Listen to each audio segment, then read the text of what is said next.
A través de estos 2000 años, muchos se han preguntado cómo sería el rostro de Jesús cuando vivió en la tierra. Y esto luego se ha mezclado con consignas políticas. Por ejemplo, el rostro de Jesús que se ha popularizado en Europa es caucásico, manifestando una tendencia etnocéntrica de los europeos. La misma tendencia que manifiesta Louis Farrakhan, el líder norteamericano de los musulmanes negros, que dice que Jesús era negro. En este video queremos hacer un raconto de los estudios que se han hecho sobre el rostro de Jesús cuando vivió en la tierra y las revelaciones sobrenaturales que se han tenido sobre su rostro.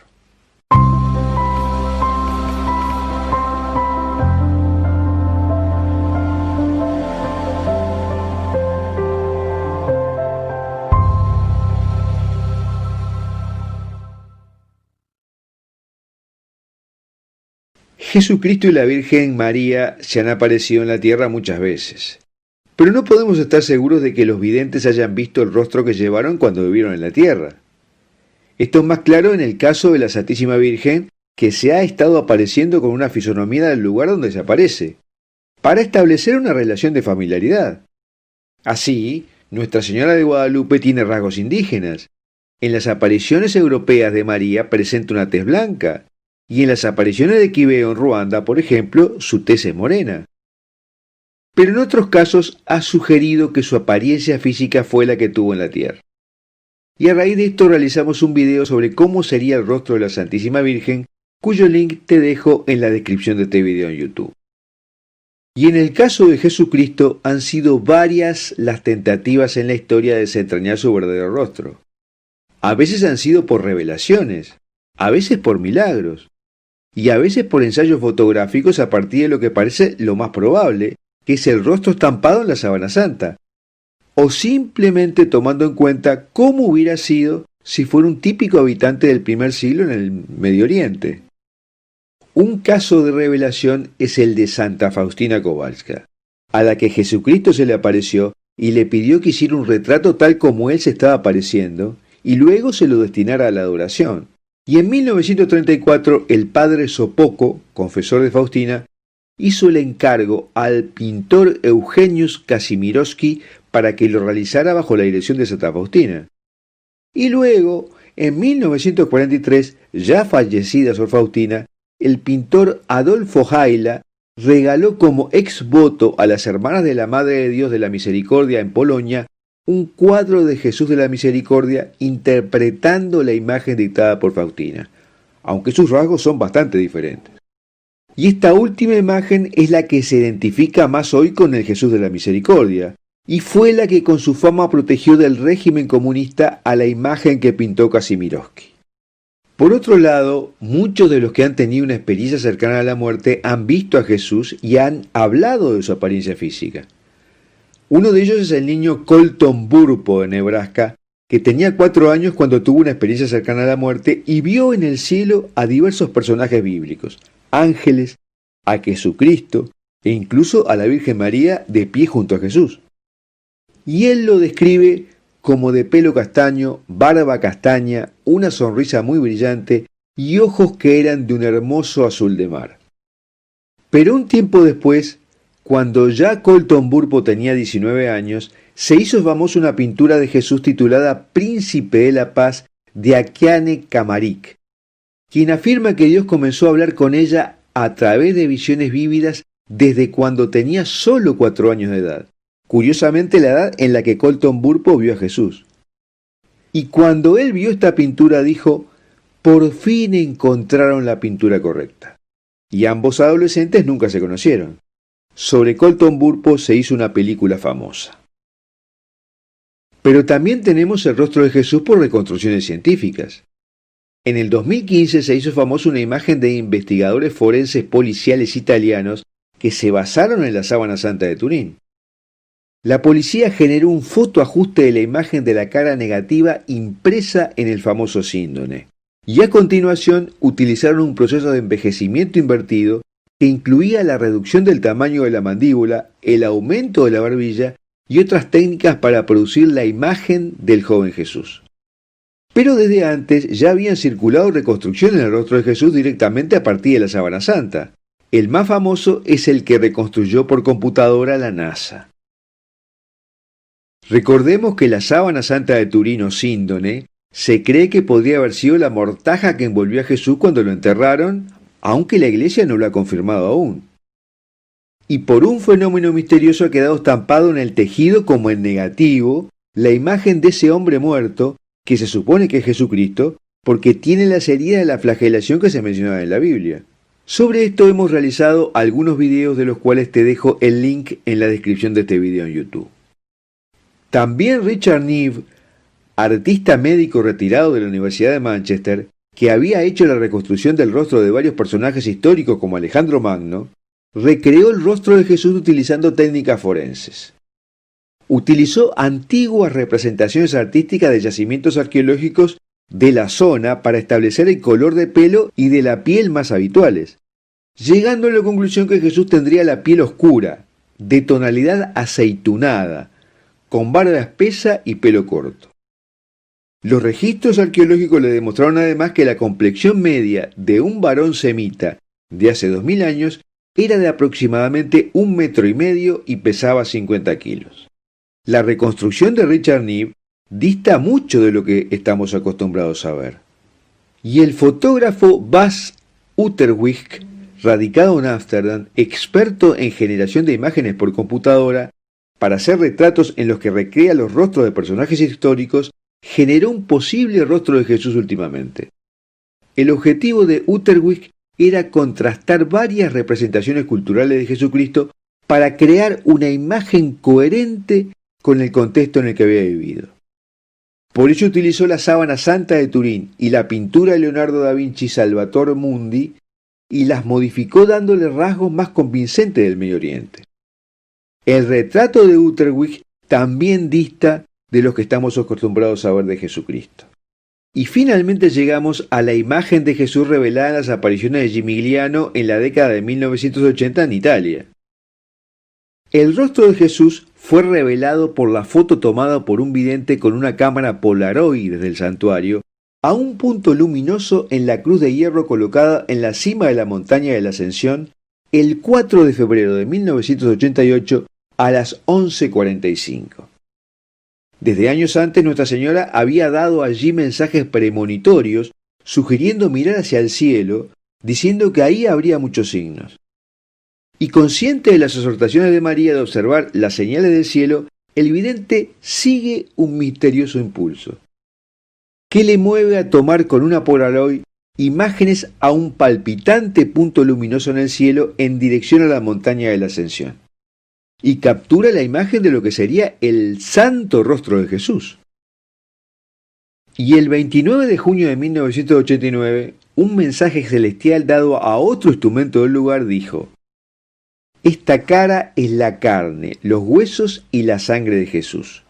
No tengas duda acerca de esta foto. No tengas ninguna duda de que Él se encargará de darte mucha valentía y fe. Este es el verdadero rostro de mi Hijo Jesús y nadie debería tener dudas». Y el 10 de octubre de 1989 surge otro mensaje de Nuestra Señora. Jesús y la Madre han dado muchos signos. Dimos a Jesús su rostro, su verdadera cara. Recuerden, tengan el rostro en sus hogares. Pónganlo en los lugares donde todos puedan verlo. Los protegerá a ustedes, los ayudará, les dará fuerza y valentía. Como se puede ver, este rostro es más similar a la reconstrucción de la sábana santa de Turín. Y cabe destacar que en estas apariciones Jesús dijo en un mensaje del 1 de junio de 1989: «Hija mía, la sábana santa es el verdadero sudario que envolvió mi cuerpo. Sí, hija, mi madre y tu madre ha confirmado la veracidad. No es falso. Lo que está en Turín es mi cara». Esta imagen de Gimigliano fue llevada del profesor Ettore Tavoletti, un experto en arte fotográfico, cuyo equipo analizó durante más de un año tal imagen y la de la sábana santa. Y él concluyó que excluye la posibilidad de que se trate de una reproducción de cualquier imagen anterior. Dice que con ese equipo Polaroid, y además manejado por una persona inexperta, habría sido imposible fotografiar esa imagen. y luego de dar una serie de argumentos técnicos sobre la imposibilidad, termina diciendo que no logra entender cómo se pudo tener una imagen similar a la que se puede deducir de la sábana santa de Turín.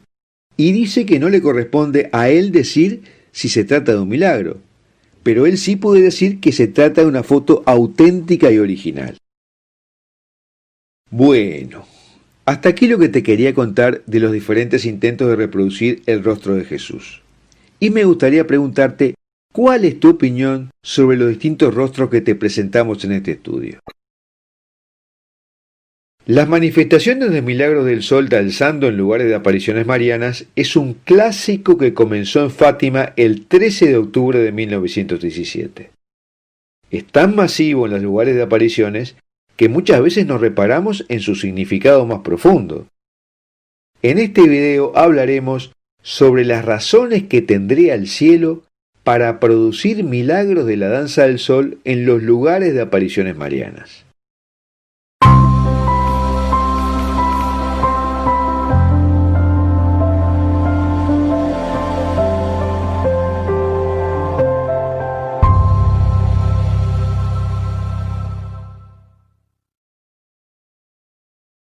El 13 de mayo de 1917, en una región de Portugal llamada Fátima, la Virgen María bajó del cielo.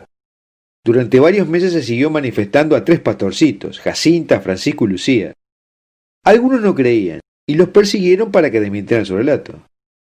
Hubo una fuerte persecución de los masones, que incluso destruyeron el lugar de las apariciones en una oportunidad. Pero los 3 valientemente defendieron que veían a una hermosa señora. Y Lucía, la más grande, habló con la Señora del Cielo y le pidió que hiciera un gran milagro para que todos creyeran. Entonces la Virgen le reveló cómo incluso muchos al ver el milagro no creerían. Pero aún así la Virgen le dijo que en la última aparición haría un gran milagro. Y por ello se juntaron 70.000 personas el 13 de octubre de 1917 en la Cava de Airía. En la última de las apariciones, el 13 de octubre, la Virgen dio a conocer su nombre y luego hizo un milagro. Se reveló como la señora que porta el rosario, la que ha dado el rosario, como una forma de decirles, soy la misma que se apareció en Lourdes y en tantas otras partes. Y hablaba de ella como de su inmaculado corazón, de tal forma que se describía como la Inmaculada y la que reza el rosario. Pero además, los curiosos, los creyentes y todos los que pudieron llegar ese día esperaban algo más. Y fue ese momento en que la Virgen impactó con el milagro del sol. A partir de esa fecha, el llamado milagro del sol se ha convertido en un distintivo de la Virgen María. Al punto que cuando se informa que en un lugar de apariciones hubo un milagro del sol, los católicos lo toman como algo maravilloso, pero algo relativamente normal. Al respecto, hemos realizado un video donde describimos qué sucedió el 13 de octubre de 1917 en el Milagro del Sol, y lo puedes encontrar buscando en nuestro canal de YouTube. Según los relatos de ese día en Fátima, el sol se movió de un lado a otro, cambiando de colores como si danzara. Y también sus rayos se lanzaron con tal fuerza que parecían iluminar la tierra. El sol se acercaba y alejaba de la tierra, y algunos pensaban que caería sobre ellos. Antes del evento, la tierra y las personas estaban empapadas porque había llovido fuerte, e incluso había charcos de agua. Pero luego de la danza del sol, todo quedó seco. ¿Y cómo explicarlo? Científicamente la Tierra gira alrededor del Sol y a su vez la Tierra gira en su propio eje. Con eso sucede el día y la noche y van variando las estaciones durante el año. Es imposible por tanto que el Sol se mueva a su antojo, porque al hacerlo todos los planetas que giran alrededor de él perderían su órbita normal. Esto sería un desastre planetario porque ninguno de los planetas sabría hacia dónde ir y podrían chocar unos con otros. Entonces no se podría hablar de que el Sol se mueva a su antojo, o sea que dance. Pero eso sucede visto desde la Tierra y no explica el fenómeno. Se ha intentado explicar en Fátima que el lugar donde ocurrió el milagro en ese momento tuvo algún tipo de gases que provocó que la gente viera la danza del Sol, o también que hubo anomalías meteorológicas. Sin embargo, no explicaría cómo la ropa pasó de mojada a seca. En el año 2020 han ocurrido varios milagros que han llegado a todo el mundo con la facilidad de la tecnología. La gente lo filma con sus celulares. Por ejemplo, sucedió un milagro del sol en Cuapa, Nicaragua. En ese lugar la Virgen María se había aparecido con un mensaje consolador para el país.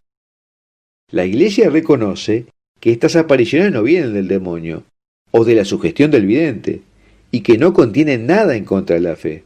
Por tanto, este lugar es objeto de peregrinación constante, aunque ya no sucedan apariciones. El 8 de septiembre, las personas que estaban congregadas para el rezo del Santo Rosario captaron con sus celulares cómo el sol lanzaba rayos sin moverse del lugar propiamente, pero sí dando la sensación de bailar. Y mientras sucedía el evento, los fieles gritaban varias veces jaculatorias y vivas a la Virgen. Los videos del acontecimiento se hicieron virales, llegando a otros países, e incluso uno de estos fue subido por un medio católico del lugar. Búscalo en internet. Al ver este tipo de manifestaciones nos quedan dos ideas. Primero, que hubo un acontecimiento en el sol en el lugar de las apariciones de la Virgen. Y dos, no parece ser un video montaje porque existen varios videos del momento y testimonios recogidos ese día. En Medjugorje también hubo milagros del sol. En este lugar ha ocurrido varias veces el fenómeno y grabado por celulares. Más o menos el fenómeno es igual que al de Cuapa. El sol emite rayos y parece agrandarse el doble o triple. En Treviñano, en Garabandal, en la India, en Estados Unidos, en muchos lugares de apariciones de la Virgen ha habido personas que confirman que hubo un acontecimiento en el sol. Y llama la atención la cantidad de milagros sucedidos en este año y en especial en el mes de septiembre, mes de la Natividad de María.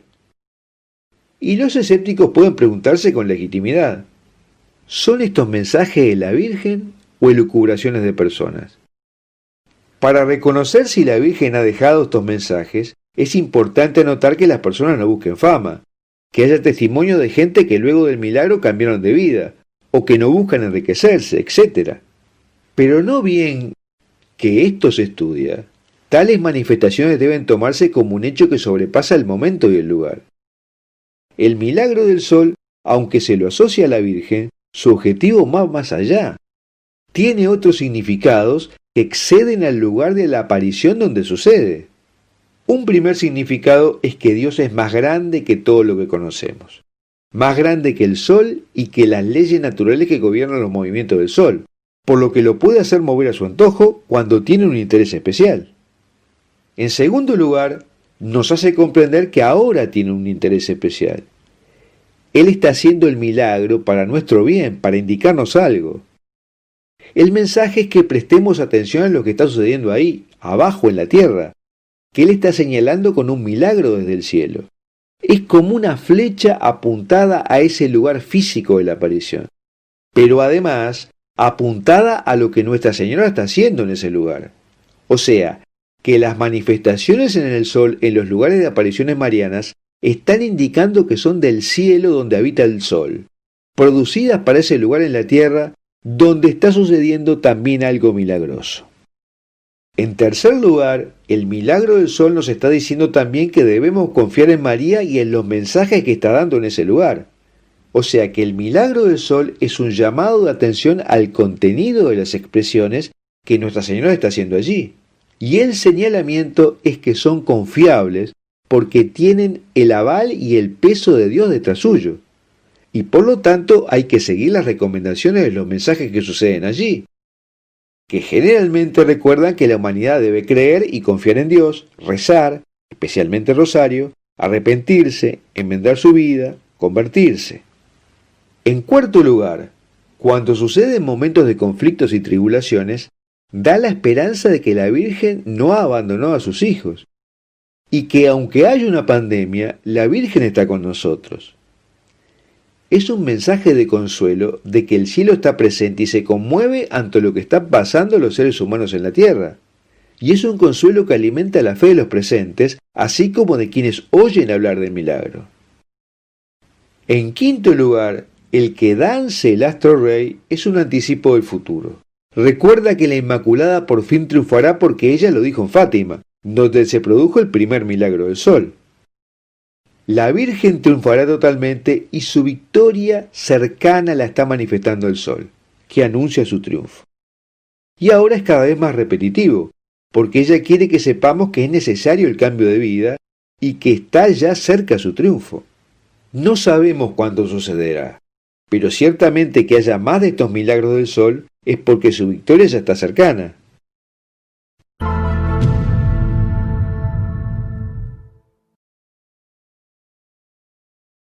No es exagerado decir que las infestaciones demoníacas duran más y son más comunes que todas las demás influencias demoníacas. Y en estos tiempos en que el demonio anda con más poder, hemos querido realizar este video contando la experiencia de la oficina de exorcistas de la diócesis de Manila. En este video hablaremos sobre lo que han descubierto los exorcistas filipinos sobre las infestaciones de lugares y objetos y cómo un laico, o sea, un fiel católico que no es sacerdote, debería actuar ante los primeros síntomas, incluyendo al final oraciones de liberación.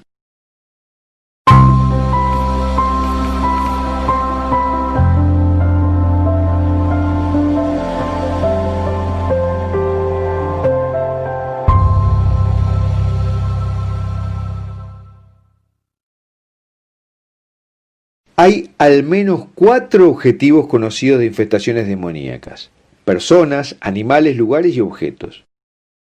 Por ejemplo, los signos de una infestación diabólica de un lugar como una casa incluyen sonidos o golpes en el techo o dentro de ella, en el piso, puertas, ventanas o muebles, sonidos de alguien o algo caminando por el lugar, pero que no se ve nada, sonidos fuertes de cadenas o hierros, voces, gritos, risas, conversaciones, la desaparición de objetos que no se encuentran o se encuentran en áreas raras de la casa, ráfagas de viento repentinas en entornos que están completamente sin ningún otro flujo de aire.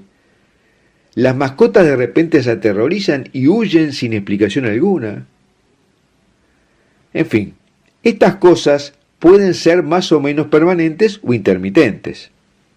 Y los posibles orígenes de la infestación diabólica pueden incluir maldiciones contra el lugar, que se llevaron a cabo sesiones espiritistas en la vivienda, rituales realizados por practicantes de magia que vivían en la casa, allí ocurrieron muertes, suicidios o abortos, allí se han realizado ritos de invocación al diablo o se han profanado objetos sagrados. También dentro de la casa se pueden atraer presencias demoníacas cuando hay curiosidad excesiva por espíritus inhumanos, cuando incursionan en la adivinación y en prácticas supersticiosas, e incluso pueden ser de generaciones anteriores. Otra forma de atraer a los espíritus malignos es la presencia en el lugar de personas con depresión clínica, trastornos de personalidad o psiquiátrico, o una vida de pecado y compromisos voluntarios con poderes demoníacos a través de pactos, amuletos, conjuros, o directamente cuando se ha lanzado una maldición. Cuando en el lugar suceden hechos extraños una y otra vez, y la persona tiene la sensación de que algo no normal está sucediendo, debiera dudar de la causalidad natural y hacer una investigación rigurosa para determinar la causa de esa manifestación, pero considerando que todo lo que está fuera de las leyes de la naturaleza y que no proviene de Dios, proviene de Satanás. También hay una infestación de objetos que hay que diferenciarlo de las infestaciones de lugares. Los objetos malditos son a los que se les ha hecho lo contrario de una bendición. En lugar de que la gracia esté unida a un objeto para santificarlo, se ha agregado un demonio al objeto para asociarlo contra el mal. Es decir, que un demonio se adhiere al objeto e inflige daño a través de él. Estas maldiciones pueden estar dirigidas a una persona específica a quien se le dará el objeto o tiene contacto con el objeto, o simplemente a quien entre en contacto con el objeto maldito. ¿Y cómo discernir si un objeto está infestado por demonios? Hay ciertos signos sobrenaturales que acompañan a los objetos que han sido hechizados. Casi siempre, después de recibir el objeto, uno puede experimentar dolores de cabeza, mareos intermitentes, dolores de estómago inexplicables, dificultades para dormir o pesadillas, tener accidentes, heridas o ser atacado, o tener una sensación de pánico abrumador o nerviosismo extremo. Pueden suceder roturas inusuales o desperfectos de aparatos o máquinas, anomalías informáticas o técnicas inusuales. Los niveles de opresión pueden aumentar gradualmente a lo largo del tiempo o pueden ser intensos de inmediato. Y entre los signos de opresión se encuentra una racha inusual de mala suerte inesperada e inmerecida, o disputas en el espacio de trabajo, en la oficina o en la casa. Un practicante del oculto opina que la gente generalmente capta las vibraciones transferidas al hogar desde el objeto. Y por ejemplo, los exorcistas de la diócesis de Manila en Filipinas cuentan el caso de la presentadora de radio y televisión Cori Quirino, quien tuvo una experiencia de infestación demoníaca a través de la posesión de su ex marido de un ídolo bulul recientemente adquirido. Un bulul es una figura de madera tallada utilizada para proteger la cosecha de arroz por los pueblos del norte de Luzón, y se cree que obtiene el poder de la presencia del espíritu ancestral. Esta familia había advertido que se escuchaban pasos misteriosos dentro de la casa, cambios repentinos de temperatura ambiente al acercarse al objeto, apariciones de criaturas peludas fantasmales oscuras dentro de la casa, presenciadas por los residentes. Entonces, en poco tiempo, la opresión se convirtió en obsesión cuando la propia señora Quirino comenzó a escuchar hablar, en lengua del lugar, a una voz que le decía: «Esta casa es mía, vete, morirás». Y cuando el cuerpo de la señora Quirino comenzó a perder peso, sin explicación médica, comenzó a invitar a expertos paranormales y espiritistas para ayudarla en lo que sea. Pero ellos no advirtieron que la infestación podría estar en la colección de objetos bulul que existían en el hogar, porque son imágenes tradicionales en Filipinas. Y finalmente, con el asesoramiento de los exorcistas de la diócesis de Manila, la familia de Quirino finalmente descartó la colección bulul por completo. Y cuando desapareció el bulul, la señora Quirino comenzó a ganar peso y desaparecieron las otras manifestaciones. Pero no siempre las cosas son tan fáciles, porque también los exorcistas relatan el caso de un jarrón maldito con flores. Una vez una pareja recibió un jarrón de cristal con flores de cristal y guijarros de mármol como regalo de un aniversario de bodas. La pareja no pudo identificar quién lo regaló, ya que el obsequio no estaba marcado. Pero poco después de colocar este regalo dentro de su habitación comenzaron a ocurrir eventos paranormales. Frascos de perfume moviéndose y bailando, sonidos de canicas de vidrio arrojadas al piso en medio de la noche, y sonidos de golpes desde el piso del ático. Pasaron algunas semanas antes de que la pareja discerniera que el jarrón debía tener algo que ver con estas manifestaciones, ya que los sonidos y eventos inexplicables se centraban a su alrededor. Sin saber qué hacer, la pareja decidió sacar el jarrón de la casa y lo dejó en un pequeño jardín cerca del estacionamiento de la iglesia parroquial. El destino de ese jarrón se desconoce hasta el día de hoy. Sin embargo, los eventos paranormales en su habitación continuaron, aunque reducidos al sonido de golpeteo en una habitación desocupada en el ático. Este sonido de los golpes desapareció durante unos 2 meses después de que se hizo una misa en la habitación y se llevó a cabo una sesión de liberación en la casa.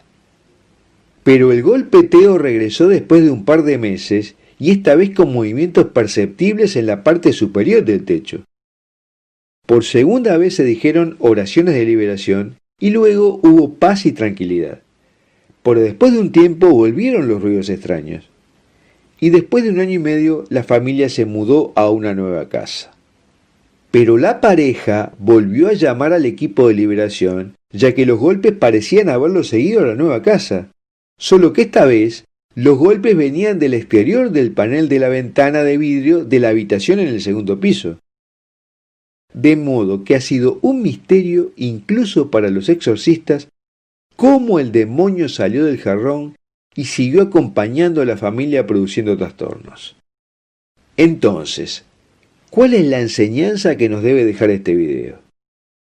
Primero, que hay que estar atentos a los sucesos que pasan alrededor de la casa y de las personas, tratando de determinar si suceden cosas más allá de lo normal y se repiten. Segundo, si se llega a la convicción de que sucede un hecho anómalo, entonces investigar, porque puede ser una infestación del lugar, o una infestación de un objeto, o de un espíritu adherido a una persona relacionada con el hogar o que viva en el hogar. Tercero, recurrir a un sacerdote exorcista. Pero esto es difícil en la mayoría de las diócesis, porque por un lado hay que pasar por el filtro de un sacerdote común, y ese sacerdote puede desestimar el pedido porque hay muchos que no creen en los demonios. Y por otro lado, en muchas diócesis no hay exorcistas o están tapados de trabajo. Entonces, cuarto, se puede comenzar con oraciones de liberación para someter el objeto y el lugar al dominio de la autoridad más alta que es Dios. Por otro lado, si el objeto en cuestión contiene marcas físicas o se asemeja a imágenes que evocan pensamientos malvados, por ejemplo, una estatua de Baphomet, entonces sería prudente destruir la imagen, desfigurarla hasta que sea irreconocible de su forma original y bendecirla nuevamente antes de enterrarla bajo tierra. ¿Y puede cualquier laico hacer oraciones de liberación sobre objetos sospechosos de estar infestados de demonios? Los exorcistas filipinos dicen que sí, siempre que la persona esté en estado de gracia, libre de pecado mortal.